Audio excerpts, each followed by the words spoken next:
साल 2003 भारत में एक ऐसा घोटाला सामने आया जिसकी जड़ें देश के कई हिस्सों तक फैल चुकी थीं। नकली स्टैंप पेपर छापे जा रहे थे, असली की तरह इस्तेमाल हो रहे थे और इस पूरे नेटवर्क से जुड़ी रकम के अनुमान 20,000 करोड़ रुपए से भी ज्यादा तक पहुंच चुके थे। जांच आगे बढ़ी तो इस पूरे खेल के केंद्र में एक नाम बार बार सामने आया, अब्दुल करीम तेलगी। लेकिन सवाल सिर्फ इतना नहीं था कि तेलगी ने नकली स्टैंप कैसे बनाए। असली सवाल था, एक साधारण आदमी आखिर इतनी बड़ी जालसाजी की दुनिया का हिस्सा बना कैसे और उसका यह नेटवर्क इतने लंबे समय तक चलता कैसे रहा। अब्दुल करीम तेलगी का जन्म 1961 में कर्नाटक के खानापुर में हुआ था। उनके पिता रेलवे में काम करते थे, लेकिन कम उम्र में ही पिता की मृत्यु के बाद परिवार की आर्थिक स्थिति कमजोर हो गई। तेलगी ने छोटी उम्र से ही काम करना शुरू किया और बेहतर कमाई की तलाश में सऊदी अरब चले गए। कुछ समय बाद भारत लौटकर वह मुंबई में रहने लगे, जहां उन्होंने लोगों को विदेश भेजने से जुड़े ट्रैवल और मैन पावर कारोबार में काम शुरू किया। लेकिन विदेश भेजने से जुड़े इस कारोबार के दौरान ही तेलगी फर्जी दस्तावेजों के इस्तेमाल में फंस गया। 1993 में उसे फॉर्जरी और चीटिंग के एक मामले में गिरफ्तार किया गया। यही गिरफ्तारी आगे उसकी जिंदगी का एक अहम मोड़ बनी। जेल में उसकी मुलाकात राम रतन सोनी नाम के एक स्टैंप वेंडर से हुई। सोनी के जरिए उसे स्टैंप पेपर के कारोबार के बारे में जानकारी मिली। जेल से बाहर आने के बाद तेलगी ने एडहेसिव स्टैंप्स और नॉन जुडिशियल स्टैंप पेपर्स बेचने का काम शुरू किया और 1994 में स्टैंप वेंडर का लाइसेंस भी हासिल कर लिया। शुरुआत में यह एक वैध कारोबार था, लेकिन इसी काम के दौरान उसने स्टैंप पेपर की मांग और पूरी व्यवस्था को करीब से समझना शुरू किया, जो आगे चलकर उसके नकली स्टैंप पेपर के कारोबार की नींव बनी। स्टैंप पेपर का इस्तेमाल उस समय कई महत्वपूर्ण कानूनी और आर्थिक लेन देन में किया जाता था। प्रॉपर्टी की खरीद बिक्री, एग्रीमेंट्स, बैंकिंग, इंश्योरेंस और दूसरे कई तरह के दस्तावेजों में इसकी जरूरत पड़ती थी। यानी यह सिर्फ एक साधारण कागज नहीं था, बल्कि कई महत्वपूर्ण ट्रांजैक्शंस का कानूनी हिस्सा था। इसकी लगातार मांग रहती थी और पूरे देश में बड़े पैमाने पर इसका इस्तेमाल होता था। तेलगी अब स्टैंप पेपर के कारोबार और उसकी पूरी व्यवस्था को करीब से समझ चुका था। इसी समझ के बाद उसने अपने वैध कारोबार को बड़े पैमाने पर नकली स्टैंप पेपर तैयार करने की दिशा में ले जाना शुरू किया। इसके लिए उसने नासिक स्थित इंडिया सिक्योरिटी प्रेस की पुरानी मशीनरी पर नजर डाली। 1995 से 96 में उसके नेटवर्क ने नीलामी के जरिए करीब 1 दर्जन पुरानी प्रिंटिंग मशीन्स हासिल की। जांच के अनुसार इसके बाद इन मशीनों और दूसरे संसाधनों की मदद से नकली स्टैंप पेपर्स, रेवेन्यू स्टैंप्स और दूसरे सरकारी स्टैंप्स तैयार किए जाने लगे। कुछ सप्लायर्स और सिक्योरिटी प्रेस से जुड़े लोगों के जरिए स्टैंप पेपर बनाने में इस्तेमाल होने वाले विशेष कागज और दूसरे मटेरियल्स तक भी उसकी पहुंच बनी। इस तरह तेलगी के पास अब सिर्फ स्टैंप पेपर बेचने का अनुभव नहीं था, बल्कि नकली सरकारी कागज तैयार करने के लिए जरूरी मशीनरी और संसाधनों की व्यवस्था भी बन चुकी थी। लेकिन नकली स्टैंप पेपर तैयार कर लेना ही इस पूरे कारोबार की आखिरी कड़ी नहीं थी। इन्हें बाजार तक पहुंचाने के लिए तेलगी ने धीरे धीरे अलग अलग शहरों में एजेंट्स और इंटरमीडियरीज का एक बड़ा नेटवर्क खड़ा किया।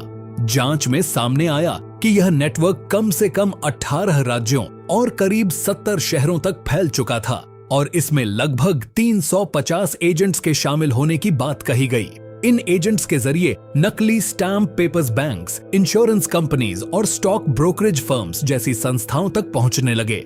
लेकिन जैसे जैसे जांच इस नेटवर्क की गहराई तक पहुंची, वैसे वैसे कुछ सरकारी अधिकारियों और पुलिस कर्मियों पर तेलगी के कारोबार को मदद या संरक्षण देने के आरोप भी सामने आए। नासिक की इंडिया सिक्योरिटी प्रेस से जुड़े कुछ अधिकारियों पर मशीनरी और टेक्निकल रिसोर्सेज तक पहुंच दिलाने में मदद करने के आरोप लगे, जबकि कुछ पुलिस अधिकारियों पर तेलगी से रिश्वत लेने और उसके नेटवर्क को संरक्षण देने के आरोप लगाए गए। 2003 में महाराष्ट्र SIT ने इस मामले में 54 लोगों को गिरफ्तार किया, जिनमें 2 विधायक और वरिष्ठ पुलिस अधिकारी भी शामिल थे। हालांकि इन आरोपों में शामिल हर व्यक्ति दोषी साबित नहीं हुआ था, लेकिन जांच ने यह जरूर दिखाया कि तेलगी का नेटवर्क सिर्फ बाहर मौजूद एजेंट्स तक सीमित नहीं था, बल्कि कथित तौर पर सिस्टम के कुछ हिस्सों तक भी उसकी पहुंच बन चुकी थी। अगस्त 2000 में बेंगलुरु पुलिस को सूचना मिली कि 2 लोग नकली स्टैंप पेपर्स लेकर जा रहे हैं। पुलिस ने दोनों को गिरफ्तार किया और उनके पास से काउंटरफिट स्टाम्प पेपर्स बरामद किए। शुरुआत में यह कार्रवाई सिर्फ एक छोटे काउंटरफिट मामले जैसी लग रही थी, लेकिन बरामद किए गए स्टैंप पेपर्स की जांच आगे बढ़ी तो इनके पीछे काम कर रहे बड़े नेटवर्क के संकेत मिलने लगे। जांच की कड़ियां धीरे धीरे अब्दुल करीम तेलगी तक पहुंची और नवंबर 2000 में कर्नाटक पुलिस ने उसके खिलाफ पहली चार्जशीट दाखिल की। इसके बाद मामले की जांच का दायरा लगातार बढ़ता गया और तेलगी के पूरे नेटवर्क पर एजेंसियों की नजर गहराने लगी। इसी जांच के दौरान तेलगी की तलाश तेज की गई और आखिरकार नवंबर 2001 में उसे अजमेर से गिरफ्तार कर लिया गया। उसकी गिरफ्तारी के बाद जांच एजेंसियों को उसके एजेंट्स, नकली स्टैंप पेपर्स की सप्लाई और पूरे नेटवर्क से जुड़ी कई अहम जानकारियां मिलीं। अब मामला सिर्फ नकली स्टैंप पेपर की बरामदगी तक सीमित नहीं था, बल्कि तेलगी से जुड़े अलग अलग मामलों और उसके पूरे नेटवर्क की जांच भी आगे बढ़ने लगी। गिरफ्तारी के बाद भी तेलगी का यह नेटवर्क पूरी तरह खत्म नहीं हुआ। वह नवंबर 2001 से जेल में था, लेकिन जांच में सामने आया कि उसके कुछ साथी बाहर रहकर नकली स्टैंप पेपर्स का कारोबार जारी रखे हुए थे। अक्टूबर 2002 में दिल्ली में उसके 4 कथित सहयोगियों की गिरफ्तारी के बाद पूछताछ में सामने आया कि वे रोजाना औसतन करीब 50,000 रुपए के नकली स्टाम्प बेच रहे थे। इसके बाद दिल्ली पुलिस ने लगभग 216 करोड़ रुपए के नकली स्टाम्प बरामद किए। 2003 की एक रिपोर्ट में यह भी सामने आया कि तेलगी की गिरफ्तारी के बाद भी उसके नेटवर्क से जुड़े लोग कर्नाटक, गुजरात, तमिलनाडु, आंध्र प्रदेश, केरल, मध्य प्रदेश, उत्तर प्रदेश, पश्चिम बंगाल, दिल्ली, पंजाब और हरियाणा समेत कई राज्यों में पकड़े गए थे। यानी जेल में होने के बावजूद उसके बनाए नेटवर्क की गतिविधियां कुछ समय तक जारी रहीं। इसी दौरान जांच एजेंसियों के सामने इस पूरे रैकेट की विशालता भी साफ होने लगी। 2003 तक करीब 3,300 करोड़ रुपए मूल्य के नकली स्टैंप पेपर्स बरामद किए जा चुके थे। वहीं उस समय यूनियन होम मिनिस्ट्री और पुलिस के अनुमानों में तेलगी के नेटवर्क द्वारा करीब 20,000 करोड़ रुपए से ज्यादा के बोगस स्टैंप्स बेचे जाने की बात कही गई थी।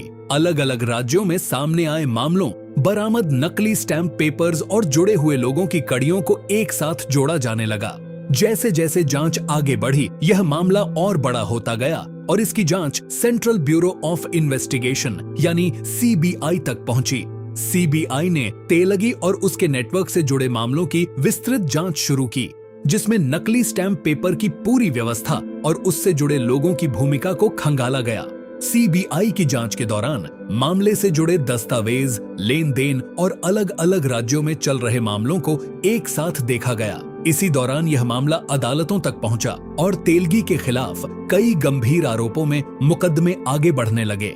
जांच और कानूनी कार्रवाई कई साल तक चलती रही, जबकि तेलगी पर अलग अलग मामलों में सुनवाई जारी थी। इस लंबी कानूनी प्रक्रिया के बीच 2006 में तेलगी ने अपने खिलाफ लगे कई आरोपों को स्वीकार किया और उसे अलग अलग मामलों में सजा सुनाई गई। सजा के बाद भी तेलगी का नाम इस मामले से पूरी तरह अलग नहीं हुआ। उसके खिलाफ चल रही कानूनी प्रक्रिया के साथ उसकी स्वास्थ्य संबंधी समस्याएं भी बढ़ने लगीं।